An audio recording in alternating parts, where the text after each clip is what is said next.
Hello, everybody. Welcome to the Jimmy Duster Music Channel. Got a special show for you tonight. We took 2 weeks to do this one because there were so many great albums, and we'll talk a little bit later. We're going to move into 40-year-old albums here in a couple weeks. We're going to take another couple weeks to do that.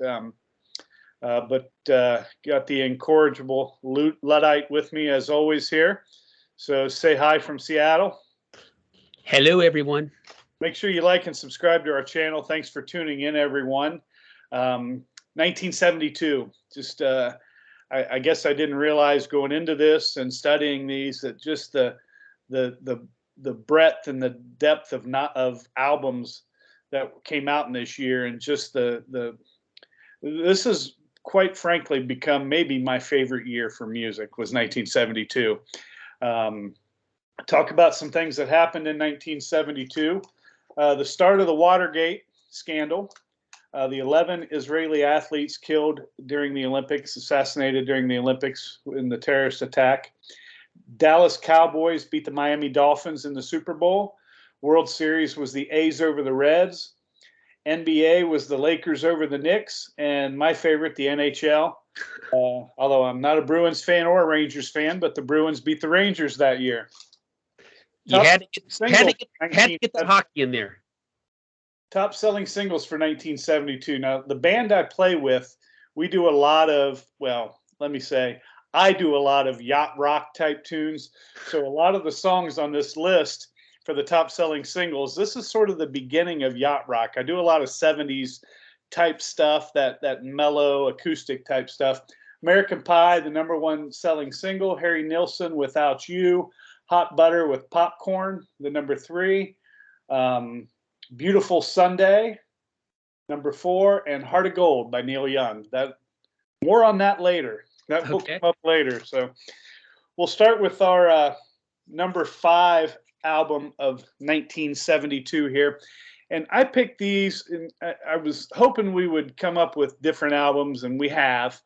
We talked earlier today, and we've come up with different things so people get to hear about a lot of different things. And these aren't necessarily even my 5 favorite albums of the year or the 5 that I've listened to the most.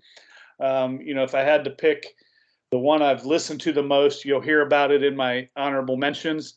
But these 5 albums all have a special meaning for me. And my #5 album, Gentle Giant, Octopus. Now, the reason I picked this album, I've never been what I would consider a prog nerd. Watching Pete Pardo on his channel, Sea Tranquility, I've turned in over the past couple of years into a bit of a prog nerd. And they kept talking about this band on there, Gentle Giant. And I was in a record store here in Columbus and ran across this album, and I thought, I'm going to buy that. I don't know anything by these guys, never heard of them. And I bought it, brought it home, and this thing was very difficult to listen to. Time changes, it's kind of all over the place. It puts you to the mind in a lot of the stuff of like minstrels and things of that nature. And I was really, the first time I listened to it, I was taken aback. And I thought, I need to listen to this again. After 4 or 5 listens, I thought, I'm starting to get this album. It's not the easiest listen in the world. But now that I've listened to it about 10, 15 times, I like it. I really like this album. And it's something that's going to stay in my collection forever now. It's something that, as I'm learning the songs, I've, picked up the guitar and tried to pick along with some of the songs a little bit on there. And it's opened my eyes to wanting to hear more Gentle Giant. And I've heard other people talk that this might be, it's a lot of people's favorite album in their catalog. A lot of people, say if you're going to start listening to Gentle Giant, don't pick up Octopus first. It's a very difficult listen, so I went against the odds, picked it up, and I like it now. So that's my #5, Gentle Giant. So Octopus. I'm guessing it must be their proggiest record. If it's, if it was a difficult listen, and people are telling you it's a difficult listen? It takes you, if you just picked it up and put it on a record player, not knowing anything about Gentle Giant, about 3 seconds in, you're like, oh, this is a prog record. It doesn't take that long to figure out that it's a prog record. So let's hear your number 5. Well, my number 5, and I don't have it on any format. I do love the record. I've been familiar with it for a long time. It's going to be Lou Reed, Transformer. And my song of the year is off this album. It's not Walk on the Wild Side, which is the most well-known song on the record. It's actually Satellite of Love.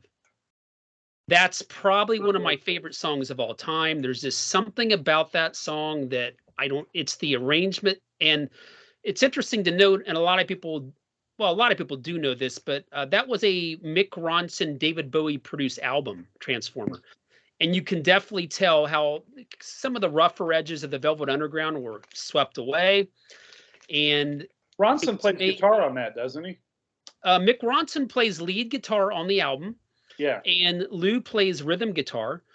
Bowie plays keyboards and provides backing vocals. And also Mick Ronson does all the string arrangements, which are sensational on the record. They work really well with Lou's poetry and Lou's, kind of subdued, one-of-a-kind vocal style. I mean, you have to admit, Lou Reed, no one sings like this. It's kind of like I don't know, it's like a synthesis of Leonard Cohen and Bob Dylan or something, the way he sings. It's, he just has a poetic delivery.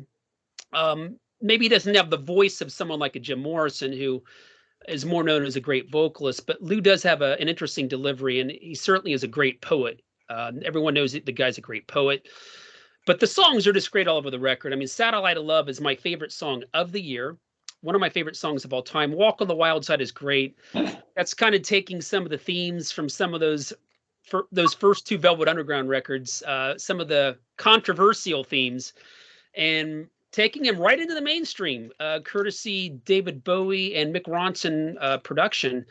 And it's a brilliant song. We all know Walk on the Wild Side. It's a beloved song.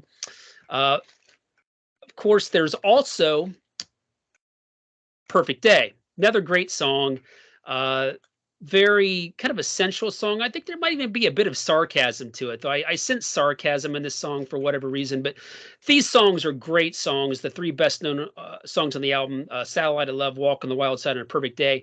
Vicious is a great guitar-driven track on the record, where Ronson's playing some great licks. All the songs in this record are at least very good. Again, it's definitely Lou Reed's best record, although Mask in 1982, 10 years later, rivals it, interestingly enough. But yeah, my number 5 is going to be Lou Reed's Transformer. I think it's definitely a 10 out of 10. It's a great choice. And admittedly, that's on my honorable mentions. Admittedly, I hadn't heard that record in its entirety. I'm a huge Velvet Underground fan, as I know you are too. And I've always liked Lou Reed. And yeah, I was listening to that at work one day, and I thought, this record is really good. So that's one that I'm going to take out of this. As part of the reason it took us 2 weeks to do this episode was because I wanted to, spend a little bit more time with some of these records, because I've discovered so much in the past couple of weeks from 1972. So I think that David Bowie and Mick Ronson were kind of returning the favor here a bit, because David Bowie was very influenced by the Velvet Underground himself. Yeah. So when you influence David Bowie, you've really influenced, in my estimation, the cream of the crop. Very influenced by not only the Velvet Underground, but also the Stooges and Iggy Pop. But I think musically, perhaps a bit more by the VU. But the song Queen Bitch on Hunky Dory is definitely a tribute to the Velvet Underground, without any question. Ronson also loved the Velvet Underground, so I think this was them kind of trying to give Lou Reed more exposure. Yeah. And because they had just become really big at the time, obviously with Spiders from Mars becoming enormous in the UK in 1972. And I think they were just trying to return the favor. And the production on this Lou Reed record, Transformer, by Mick and David, is just phenomenal. Yeah.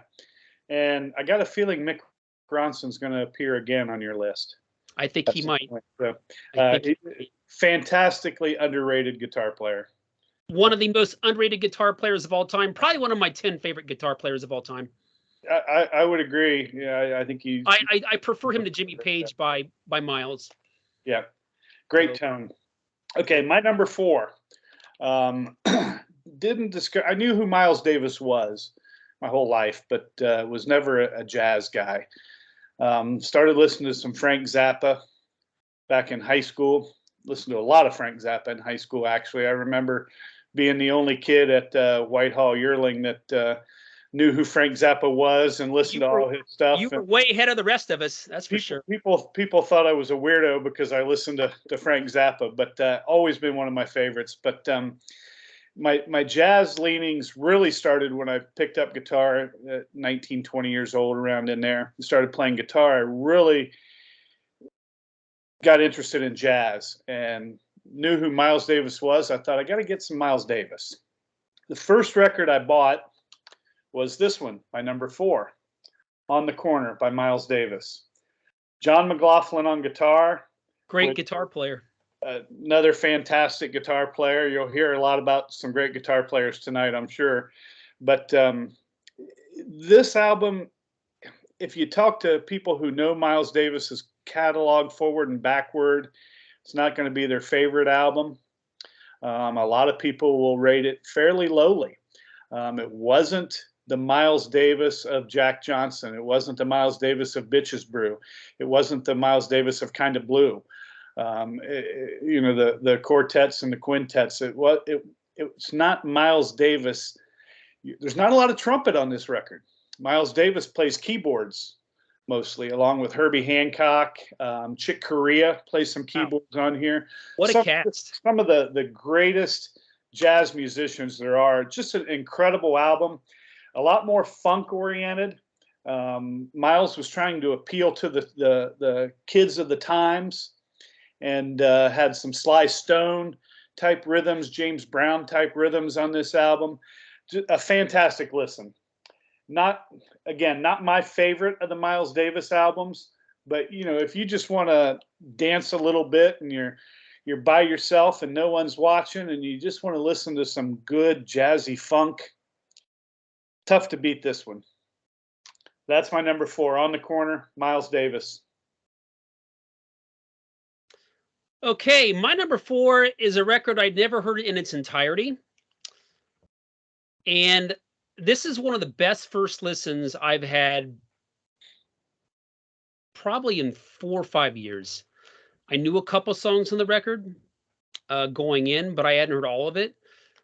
And I was just, honestly, the vocals on this record are, for me, incredible. The musicianship on the record is incredible. The social commentary, I find the social commentary quite riveting. And my number 4 is going to be Curtis Mayfield, the Superfly soundtrack. Incredible first listen. I love his voice. I love his songwriting. I love his intelligence. I love his profundity. This is really chronicling. It's an anti-drug message, I believe, for the most part. And I find that appealing. He's trying to speak to a group of people. He's making social commentary, but obviously none of this works if the musicianship isn't incredible and the vocals aren't incredible. One of the things that I really liked about this record, I don't know who his drummer is or was, but the drumming on this record is just fantastic. I picked up on that right away, and the songs are all great, and I just love his voice. Yeah. The Pusher Man, incredible. The title track, Superfly, incredible. Pusher Man has a different drummer than the rest of the album. Okay. I didn't remember. I looked it up earlier and I forget the names. I didn't really read any of the credits. I just kept listening. I listened to this twice, and it was just there was nothing weak on the record. I like the instrumental a lot, and I love his vocal delivery. I love his social message. It's deep. And one thing that I took out of this record, I mean, there's a lot of things going on here. It's very funky. It's very soulful. But it's also kind of experimental, too. I took that away from it as well. Now, one of my favorite records of all time And my favorite record of 1987 is Prince, Sign of the Times. I couldn't help but hear how this record influenced that particular record. I'm sure he influenced Prince on other records, but you really hear, I think you hear the influence of this record the most on Sign of the Times. Mhm. Prince does his own thing, obviously. He completely original artist, but I just think this record might have influenced Sign of the Times after listening to it. But this was an easy number 4 for me. 10 out of 10. I could have put this one as high as number 2, actually. Mhm. But I couldn't put it above the 3 that I actually own on physical media. But this is a record that I would really like to have. I agree. It's a fantastic album.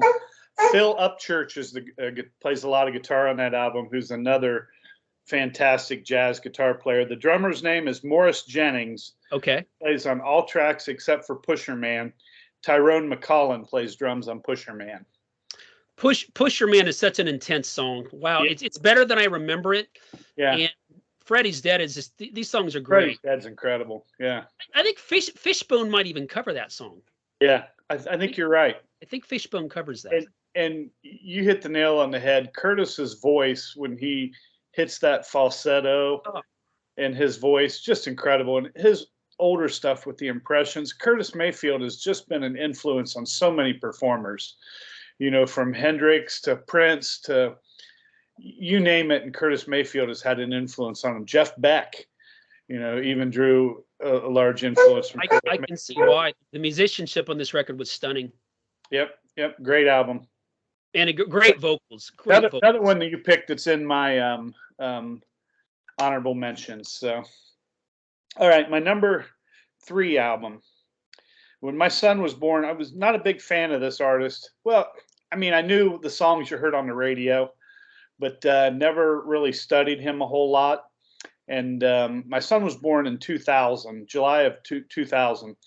And about, I think it was maybe a month before that, we went to see this performer in concert, my wife and I. She's 8 months pregnant at the time. And the whole time this gentleman was on the stage, he was moving around in there. My son was moving around and it brings back special memories to me. And I just fell in love with him at that concert, started exploring his back catalog. By this point, I was into jazz and you know, getting into a lot of jazz and a lot of fusion stuff. And the album I'm talking about is Santana, Caravanserai. This was a bit of a departure for Carlos and his band in that it was more of a jazz fusion album. Okay. Neil Schon plays on a lot of the songs. I was going to ask you about him. Is he on the record? And you can see from a few weeks ago when we did the Journey debut, you can kind of see Neil's transition from the jazz fusion of Santana into the jazz fusion of Journey on that. Neil Schon's on it, Greg Raleigh, Mike Shreve. So a lot of people who went on to do a lot of other stuff. Mingo Lewis on congas. Who else plays on this? Tom Coster plays a lot of electric piano on it, who's a longtime Santana contributor. Just a great album. It's not, you know, you're not going to hear Oye Como Va or a lot of the stuff that you know on this, but Eternal Caravan of Reincarnation, Waves Within, Look Up to See What's Coming Down, Just in Time to See the Sun, Song of the Wind, All the Love of the Universe, Future Primitive, Stoneflower, La Fuente del Ritmo, Every Step of the Way. It's just got that spiritual sound to it that Santana kind of became known for over the years. And just a great album to explore if you haven't. Okay. I guess for your number 3. Time for my number 3. Well, getting to stuff that I actually have now. My number 3, I rate it higher than most. Well, I think this is a pretty acclaimed record, but most people wouldn't consider it a landmark record like their second album. Mm-hmm. But I've always loved this one. It's a favorite of mine, and that is going to be the Roxy Music debut. Give me just a second. Keep talking about that record. I'm going to grab my dog and help him up real quick. He's old and doesn't get up very well on his own, but keep going. Okay. I'm listening. That's the Roxy Music debut, folks, 1972. Incredible record. To put it in perspective, Roxy Music was the only artist that David Bowie himself was infatuated with. Okay. He kept very close tabs on what they were doing.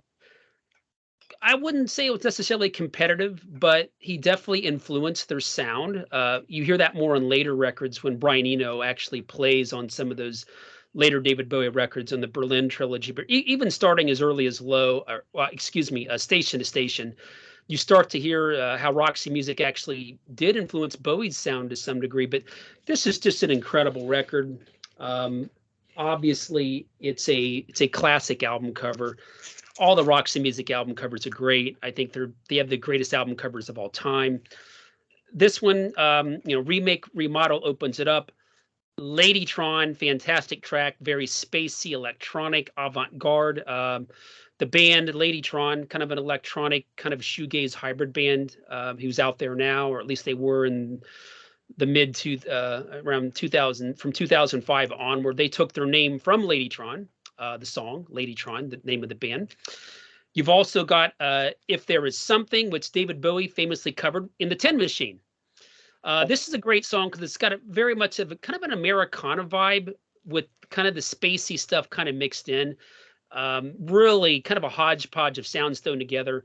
Kind of, really affirming why Roxy Music is the quintessential 70s art rock band, even more so than Bowie.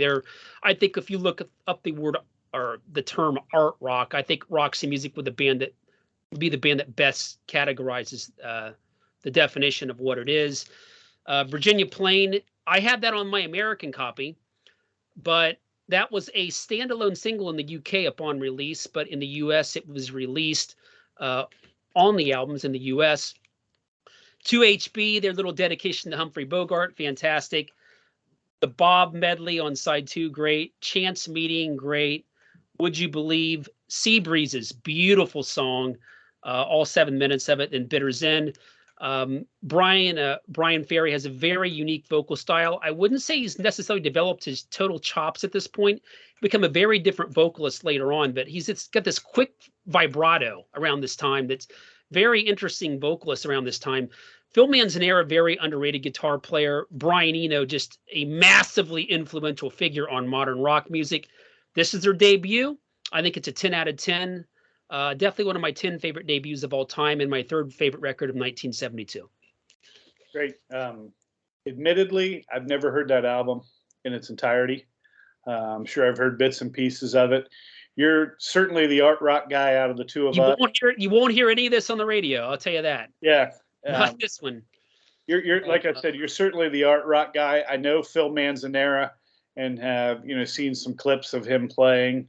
And great guitar player. Yeah, just he's really good friends with David Gilmour. Yeah, I've heard that or read that or something somewhere along the line. So, but that's one I'm definitely going to check out. So hopefully you find some stuff off my list for you to check out. And like always, I always find stuff on your list. I think around this time, the first 2, 3, 4 albums, Ferry's vocals for some people are an acquired taste. I really like his vocals a lot, but he develops into more of a crooner later on, on Avalon and stuff like that. Yeah. But early on, he has a very kind of avant-garde singing style, which goes along with their avant-garde, forward-thinking music. Yeah. All right, to our number 2, getting down to the wire here. My number 2 album, released in 1972,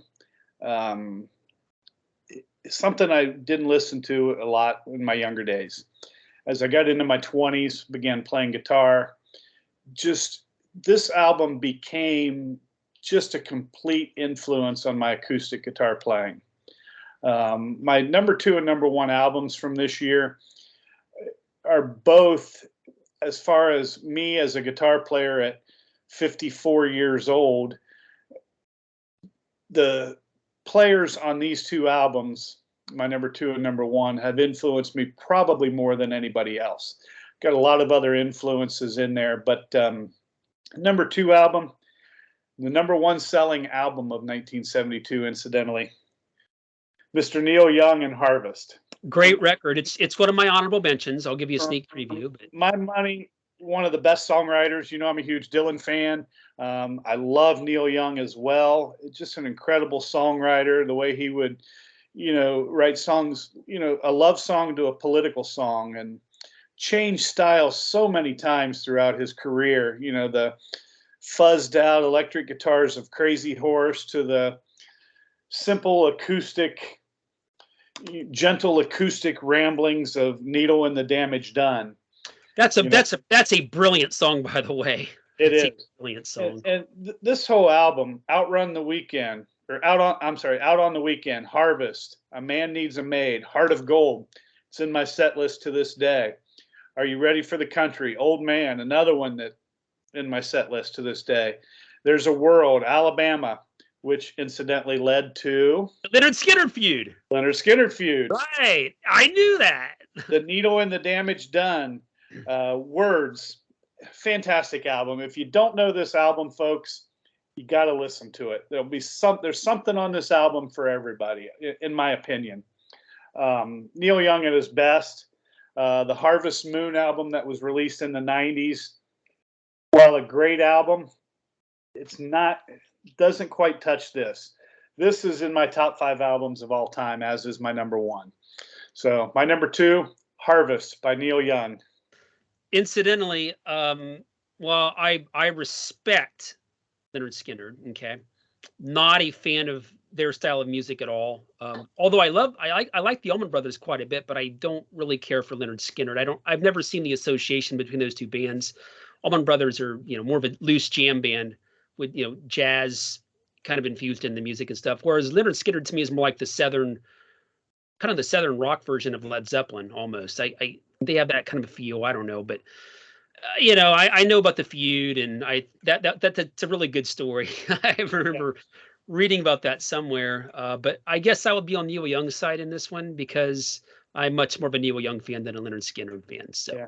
Not trying to tick off anybody from Alabama that might be. No, not at all. Great state, although as a Buckeye, but Alabama is a great state, beautiful part of the country, and it's a great story. If you don't know about it, check out the story about Neil Young's Alabama, and of course, the famous line in "Sweet Home Alabama." Heard Mr. Young sing about her. Yep. Old Neil can't put her down. Yeah, I definitely respect Leonard Skinner. It's just not my thing. Yep. But I think it's a really, really interesting story, though. So let's hear your number 2. Well, my number 2 is going to be Genesis Foxtrot. There you see it. Oh, I actually have something down here. Bought this a few years back, 3 years ago, maybe. Still has that thing there, but that's the cover. I love the cover. It's got the fox in the red dress. If you know anything about the history of this record, I can't imagine what the rest of the band thought, but Peter Gabriel went out on stage with the fox head in the red dress, and the rest of the band, the way I understand it, Phil Collins, Tony Banks, Mike Rutherford, Steve Hackett, they had no idea he was going to do that. They just had no clue. But then it really drew the band a lot of publicity, and it started to help them sell records. Then after this, theater became a part of the Genesis program, of course. And Gabriel just took it further and further and further, all the way up to the Lamb before he left. But theater aside, it's a very theatrical record. And that's what separates Genesis for me from the other progressive rock bands is the front man. Now, if you were to ask me who's my favorite progressive rock band of all time, I guess I would say Rush because they qualify as prog. And 80s Rush material is just light years better than 80s Genesis material with Phil Collins. That's my opinion, of course. In the 70s, though, I'd have to give advantage to Genesis over Rush. Foxtrot and the Lamb, that is an incredible 1-2 punch. And you've also got Selling England by the Pound, which is my third favorite, and Nursery Crime. These are also brilliant records as well. But this one, there was no way I couldn't put this at number 2. It opens up with Watcher of the Skies, which is one of the greatest opening tracks in not only progressive rock history, but rock history. It was written by Mike Rutherford and Tony Banks, actually, this track. And when they played it live, Gabriel would come out in one of his outfits, and it had with the lighting that Genesis would use, the whole feel of it was very Phantom of the Opera. And it really works well with the song. It's very chilling kind of a song, haunting. Then, of course, it ends with, I mean, it just begins and ends with an absolute bang. It ends with Supper's Ready, which in my opinion, is probably the greatest progressive rock song of all time. All 27, 28 minutes of it. It really chronicles the battle between good and evil. There are 7 or 8 different sections within the song. It goes into a show tunes kind of a section. It's extremely progressive, just an enormous amount of time changes. Gabriel's going into different characters within Supper's Ready, like 5 or 6 different characters. And what he did here as a vocalist would be a great influence on Kate Bush, particularly on the Dreaming in 1982. But I just love this record. I also love the instrumental that opens up side 2 called Horizons by Steve Hackett. I know you love Steve Hackett.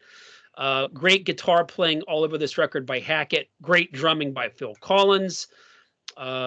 Great keyboard mellotron work by Tony Banks and Mike Rutherford. Probably the weakest musician in the band, but still very, very good. And he could also write as well. And of course, you've got Peter Gabriel presiding over all in his theatrical genius. So my number 2 is going to be Foxtrot by Genesis. Highly acclaimed record, and my second favorite of 1972. Again, admittedly, a record I've never heard. You like Steve Hackett? I'm definitely going to check out. Genesis, to me, I was never a Genesis fan. I still remember the "I Can't Dance." This ain't the Phil Collins Genesis, dude. You're right. It's not. And I now that I know a little bit more of that story, 10 years ago, if you would have said, "Hey, Steve Hackett plays on this album," I would have said, "Oh, he was that guy in Genesis." Yeah, I don't care to hear it.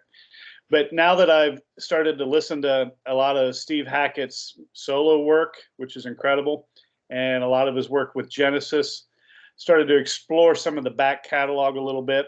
But that is on my list of records that I want to listen to. So I should have listened to that over the last couple of weeks, and just you won't be disappointed if you like guitar. Hackett's great on this. Gabriel is incredible, going into character, and just you know, it's a theatrical masterpiece, and it's also very progressive. I'm going to check it out when we're done here. I'm going to listen to that one tonight. So all right, time for the number ones. This album probably means more to me than any other album. I would say this is probably my number 1 album ever. My guitar influence on this isn't the one you would think. 2-guitar band, you just mentioned them, the Allman Brothers, Eat a Peach. Very good record. When I started playing guitar, and I instantly got into the blues, you know, coming out of a hard rock, heavy metal background in high school, and a good friend of mine that I still talk to this day, is like, you need to check out some Allman Brothers stuff. You know, if you're going to start playing at blues jams around town, you want to check out the Allman Brothers. So I started checking out the Allman Brothers, and first jam I went to, there was a song on this album that was played. I hadn't heard this album yet. You know, I'd heard Ramblin' Man and some of their other stuff, but the first blues jam I played at, they started playing this song in A called One Way Out. And, you know, I knew the chord changes because it's a 12-bar blues, and, you know, got to take a solo over the song. And the more I listened to the other guys solo over, it's just an emotional song. Excuse me. And it really, that song really turned me onto the blues. Now, obviously, the Allman Brothers have some other influences, and this album, Ain't Wasting Time No More, another great bluesy number, some great slide guitar by Dwayne on that. Lost Br'ers in A minor, the jam song. I forget what key that's in. I'm guessing A minor. Melissa, you know, another great, very famous song. Tune. Mountain Jam, another extended. That's my favorite on the record. 30-minute plus song. You know, just put on some. That's just like it's more like what you would expect out of the Grateful Dead. One Way Out, Trouble No More, Stand Back, Blue Sky, the classic Dickie Betts penned and sung song, Little Martha, the acoustic instrumental, just start to finish, a fantastic album. Dickie Betts has always been one of my favorite guitar players.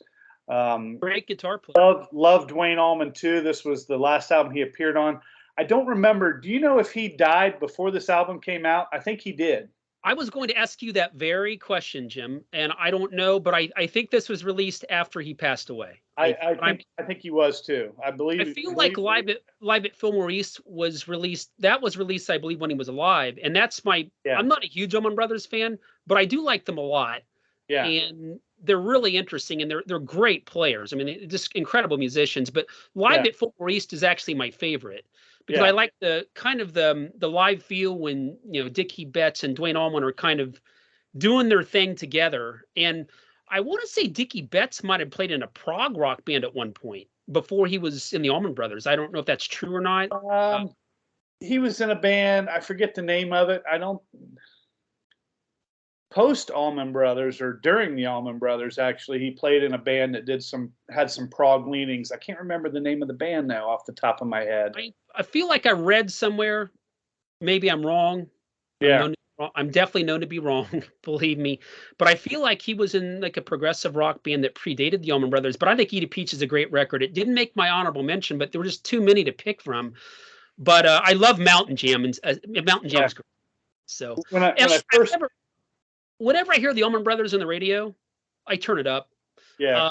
I don't feel the same way about Leonard Skinner. I've never seen the connection between these bands. They don't sound anything alike. Yeah. So both from the South. Yeah, that's the only thing they have in common. Certainly think, and I like Leonard Skinner too, but I love the Allman Brothers. Oh, they're a jam band. They're the greatest jam band of all time. Yeah. Seen him in concert several times. You know, was fortunate to see him. Obviously, never with Dwayne. You know, the story of Dwayne being injured. I think his arm was broken and he couldn't play his guitar. And his brother Greg brought him the Coricidin to help with the pain, and he took the bottle and started playing slide with it. And the rest is history. You know, a lot of people say he's the greatest rock slide player ever. So I would agree. That's what people say. Now, I don't know if I can't really make a judgment on that. I'm kind of partial to Robbie Krieger, honestly, but Dwayne's a great slide player for sure. Incredible. I remember I had a box set of this album on CD, and there was some outtakes and everything else. It was like a 4 or 5 CD box set. I was probably like 20 years old, 19, 20 when I bought it. And it just started playing guitar, and I thought, man, I'm going to learn slide. I went out and bought Coricidin bottles and everything else. And to this day, 30 years later, I still can't play slide at all. Certainly nowhere near the way Dwayne can. And if you've ever heard the song Hey Jude by Wilson Pickett that he plays on, Dwayne Allman plays on, oh my gosh, if it doesn't give you chills, the sound of that guitar on that song, just so vocal. And his lines, Dwayne Allman is just incredible. He's one of those guys that I've just written up to, you know what, I'll never be able to sound anywhere close to him. And Dickie Betts brought the country influence to the band, but, you know, certainly a lot of influence on not only Southern rock, but blues rock and hard rock. And they took a lot of jazz influence too, from like Coltrane and Miles Davis. That's definitely in their music. So. Yep. And so yeah, they're extremely talented band, and that's a great pick. Warren Haynes, another one of my favorite guitar players that plays with them in, you know, the recent years, their recent catalog, is he's an incredible slide player too. And you know, Derek Trucks, Butch Trucks' nephew, another great, fantastic slide player from modern times. Really I've heard him. He's great. Yeah. All right, let's hear your number one. Great pick. IL rather than incorrigible Luddite. Okay. There's only one thing it could be. It might even be a cliche, but there's no way it could not be what it is. And for me, it's going to be Ziggy Stardust and the Spiders from Mars, David Bowie. There it is. Classic cover. I love this record. I've loved this record for a long, long, long, long, long time. Um, the first time I heard Ziggy Stardust on the radio, I was immediately smitten with everything about it. I didn't know what it was about. Uh, this record is one of the most influential records of all time, bar none. If you were to ask me what are the 10 most influential records of all time, or ask most people, this record would probably be on most people's list. Not only influential, more influential in terms of the style. Anything that any artist that incorporates androgyny into their music or their theatrical performance, it all harkens back to this record. Prince in particular, very indebted, I think, to Bowie, not so much musically, but as a stage performer. The whole androgyny thing. This is where it really started. But the music is incredible on the record. There's not a bad song on the record. I mean, you get the Ziggy Stardust, the title track, which is really a hard rock song. Really, you come down to it. It's they call it glam, whatever. It's a hard rock song. Moon Age Daydream is one of the best guitar solos I've ever heard by Mick Ronson. That's probably my favorite song on the record is Moon Age Daydream. Lady Stardust, just gorgeous. Yeah. Kind of a, little theatrical piece. What else you got on here? Star, Hang On to Yourself, which used to get quite a bit of play on QFM 96 on classic rock radio. I always heard that one a lot. Suffragette City. There's some good rockers on here. I think this record, the character Ziggy Stardust was very influenced by Iggy Pop, who, David Bowie was very influenced by the Stooges as well, not only the Velvet Underground. And I think the name Ziggy was a little bit of a take on Iggy, but he turned Ziggy into, a messiah of sorts. The myth making on this album is just off the charts. There's never going to be an album where there's a better myth created by the artist, and that was one of David Bowie's specialties. Whether it was Ziggy Stardust or the Thin White Duke on Station to Station, he created characters and built myths. And this is still his most famous character, but Mick Ronson's musicianship is incredible on the record. The vocals are great. It's theatrical. It can be a bit hard rocking at times. Then you got stuff that's just gorgeous, like Lady Stardust. Star's a beautiful song. 5 Years. I mean, the whole record, there isn't a miss on here. What's interesting about the record, though, with all these great songs, the concept itself it's understandable, but it doesn't have like the conceptual drive of something like, Quadrophenia or The Wall. It's more a collection of great songs within a concept. And again, the myth here is just, the myth making is phenomenal. It was no real competition for number one, and there probably never will be. Number one, David Bowie, Ziggy Stardust, and the Spiders from Mars. Fantastic album. Great choice. Yeah, Ziggy's obviously just a great album. And I remember the first time hearing this album with Mick Ronson's mid-range, real deep mid-range guitar. It's just, I'm like, what is this sound, Just incredible sound. And yeah, we talked about Neil Young earlier, sort of changing personas and styles. David Bowie was the master at that. Yeah, he was the originator of it. Everyone that I love, I don't care if it's Prince, I don't care if it's Susie Sue, who are obviously, Susie Sue is my favorite artist of all time. Prince is way up there, but this all harkens back to Bowie. Okay. Yeah. Of course, Bowie took it a step further than all that followed by actually creating characters. Prince did this a bit on Sign of the Times with a Camille character, I think. But David Bowie, the way he did it was just beyond the, it's just mythological, Yeah. The same thing with the Thin White Duke 4 years later on Station to Station. But with all that being said, if the music isn't spectacular, it doesn't matter. And the music on the record is just spectacular. I remember being in the garages of southeastern Franklin County doing cover songs and all, people wanting me to step down on Zeppelin songs or whatever. I just wanted to do Ziggy Stardust, man. Please. No one knew how to play it.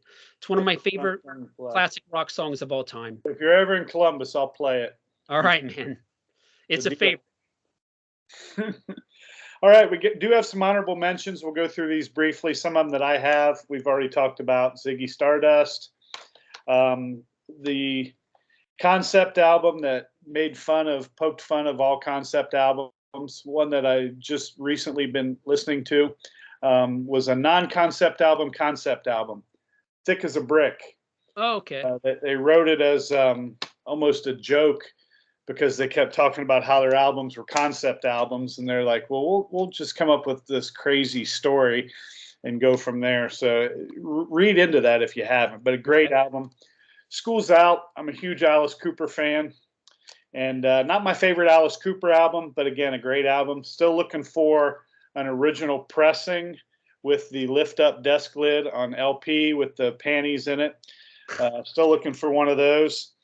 Close to the Edge by Yes. I know this is an overrated album.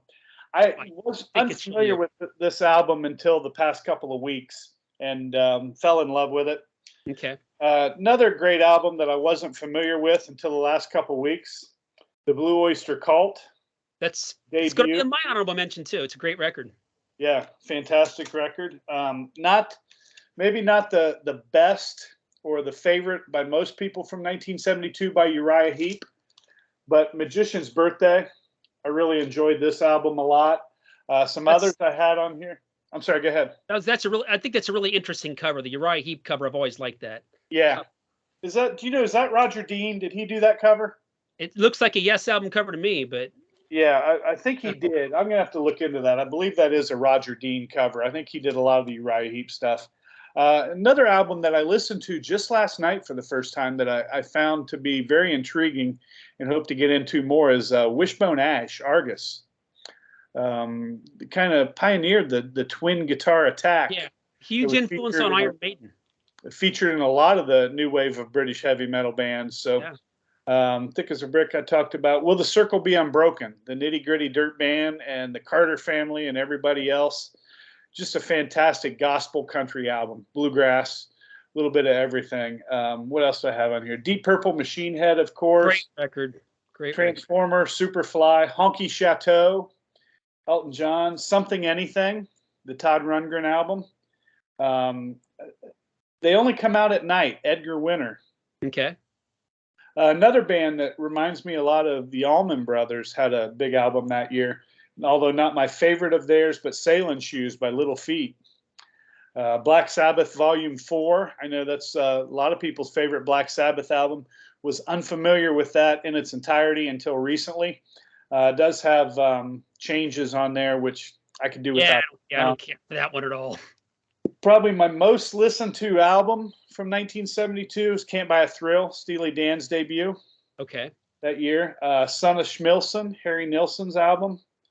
And a special mention I'd like to give on this. I know we've concentrated mostly on studio albums, but a live album that means a lot to me, both as a guitar player and a musician and just a music fan in general, was actually released in the USA in December of 1971, but it was released in Britain in January of 1972. So that's why I gave it kind of a special mention.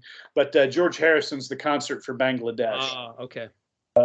Great album, lots of great musicians on there from Clapton on, and it starts with Ravi Shankar as he's tuning his I forget what the thing's called now, the instrument, but as he's tuning it, it's a sort of it's not a diatonic instrument per se, it's more of a out of key instrument.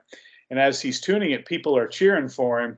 And I just love the part where he says, if you like the way I tune, wait till you hear me play. So that's my list for 1972. Any special mentions or honorable mentions you'd like to mention? I've got 5. And I do want to say a couple things about a couple records. One of them you didn't even mention as an honorable mention. I've always felt the Rolling Stones' Exile on Main Street, which a lot of people would consider the second best record of the year after Ziggy Stardust, or some might say the best, with Ziggy following it, depending on the person. But I've never been that high on this record. I just feel like it's a big drop down from Sticky Fingers and Let It Bleed. I don't know, it has like a swampy kind of a murky sound to it, whereas Sticky Fingers has this incredible song, Wild Horses, and a couple great hard rock songs, and it's kind of rock south, and everything on I don't know, everything on Exile has always felt murky and swampy and dense, and I don't dislike it, folks. Yeah. I just find it to be overrated. The other overrated record you did mention, and that for me is Close to the Edge by Yes. I don't really care for the title side at all. And I have listened to it 2, 3, 4 times. Uh, you know, they're very different than Genesis. The theatricality of Peter Gabriel and Genesis is what, really makes them more special to me than Yes. I can't get into that record. I like the song about the fish that's on there, whatever that's called. Yeah, I know what you're talking about. You know what I'm talking about? It's got called The Fish. Yeah, The Fish, maybe. There's only 4 songs on the record, I think. I mean, there's like 3 songs on one side, and then it says Close to the Edge, and You and I, and Siberian Kahatru. Oh, I think it's And You and I. That's the one. I do like. I believe is on. I'm getting it mixed up with a different Yes album. Yeah. I like Fragile a lot more than. I think it's on Fragile. Yeah, I like Fragile a lot more than Close to the Edge. And my favorite Yes, my favorite Yes song on Fragile is actually South Side of the Sky. And I also really like Starship Trooper on the Yes album. There's nothing on this record for me that's as strong as those songs. And I just think the title track, it just doesn't do anything for me. It's kind of plotting. I know I'm in the minority there, but that's how I feel. My 5 honorable mentions, and I'm going to save the closest one to last, but I had You a Young Harvest. Just a collection of great songs. Old Man, fantastic. Obviously, Heart of Gold. Needle and Damage Done is my favorite song on the record. It's a tremendous record, and it's obviously stood the test of time, and there's a reason it's such a classic. It's an honorable mention for me. Also, Deep Purple Machine Head. Love Space Truck, and it's always been a favorite of mine. I love the kind of the instrumental breakdown in that song with the drumming. Is it by Ian Pace? Is that his name? The drummer? Boy, he's fabulous drummer. Yeah. Just a great drumming on that track. Obviously, Blackmore's a great guitar player. I like Highway Star more. When I went back and listened to it, I like it more than I used to. Still don't like Smoke on the Water that much, but yeah, and some of the other deep cuts are really good on the record. It's an honorable mention. Also, and I don't know if I'm pronouncing this right or not, but this is the most experimental of the albums without any question, and that's going to be Can. And I'm not sure on the pronunciation of this. Egi Bamyasi. If there's any Can fans out there, please feel free to correct me. I'm not sure the pronunciation of that. Very interesting record. It's kind of a fusion of krautrock, psychedelic rock, and kind of like avant funk. It's probably the most interesting record on the list, and it's definitely the weirdest record, even more so than the Roxy Music debut. A lot of things going on here musically. It was a very interesting listen. I think it's a very challenging listen, but I appreciate stuff like that. So I made it at an honorable mention. I'm gonna have to listen to that one. I think we were talking before this. I'm not familiar with Can at all, but I'd like to see how that stacks up with my experimental record, the Gentle Giant, that I had in there. So I'm gonna have to check that one out too. It was a really interesting listen. It just didn't grab me the way Superfly did. Yeah. The vocals on Superfly were so incredible that it just put her over the top. But the Can record is really interesting, and if you want to hear something interesting, I'd really recommend it highly. The Blue Oyster Cult debut, like you. My favorite Blue Oyster Cult song is on the debut, and that is Remember the Last Days of May. Boy, do I love that song. Yeah, that's a great song. I think it's about a drug bust in the desert or something. I don't know what it's about, but man, I love the guitar work by, is it Buck Dharma? Is that his name? Love the guitar work on this track. It's just sensational guitar piece. Great lyrics. I don't think that's on this one. Remember the Last Days of May? I'm pretty sure it is. This has Transmancian MC. I'm on the lamb, but I ain't no sheep. Then came the last days of May. No, excuse me. Then came the last days of May. That was my mistake. I know the song. Actually, I do have this on CD somewhere. I know the song, and I knew it sounded familiar, but it's my then came the last days of May is my favorite Blue Oyster Cult song, bar none. And they have some other great stuff, but that's my favorite song by the band. We got the heavy rocker on here too. Cities on Flame, which is kind of the heavy track on the record. That's a classic song. But Mike, the one that got closest to this top five, my highest honorable mention was actually going to be T-Rex the Slider. I really thought this was a great record. I never heard it the whole way through. It is repetitive riffs, simple riffs, but quite powerful in their own way. And there's something about this record that really works well with. He almost has like a bubblegum style vocal delivery. T-Rex didn't take glam rock to the levels that Roxy Music and David Bowie did, who would get really experimental. T-Rex is a more basic, stripped down sound, more straightforward. He doesn't have the different arrangements and the artsy stuff. He's much more straightforward. But this record, it works really well with his vocals, the repetition. It's quite frankly, it's ear candy. And I would say if you're a fan of Cheap Trick, especially in color, this record, The Slider by T-Rex, definitely deserves a listen. It was a great record. Yeah. Well, thanks for joining us, everybody. We'll be back in 2 weeks. We did 50-year-old albums, or albums that turned 50 this week. In 2 weeks, we're going to take another 2 weeks for 1982. But I got to tell you, my thoughts on 1972, there's enough music in this year that if that was all I had, was music from 1972, I would be completely happy. There's literally something for everybody. If you like country, if you like jazz, hard rock, there's a little bit of something for everybody in there. Prog, art rock. You're right. It was actually better than I remember. I will say this though. I'm going to be honest. 1973 is still better for me. Okay. Okay. 73 is probably my third favorite year ever. But we're doing 1982 in a couple weeks. I'm going to go ahead and let everyone know, yourself included, 1982 is officially my favorite year in music of all time. Okay. You'll know why when we do the review. Good to know. Good to know. So thanks for joining us, folks. Please like and subscribe to our channel. Send us in your comments. Tell us what your top five, what your five favorite are. Tell us why they mean a lot to you. We've talked a lot here today, but we'd like to hear from our viewers too. So we'll see you in 2 weeks. Have a great week, everyone. Great couple of weeks. Thanks, everyone, for listening. Have a great night.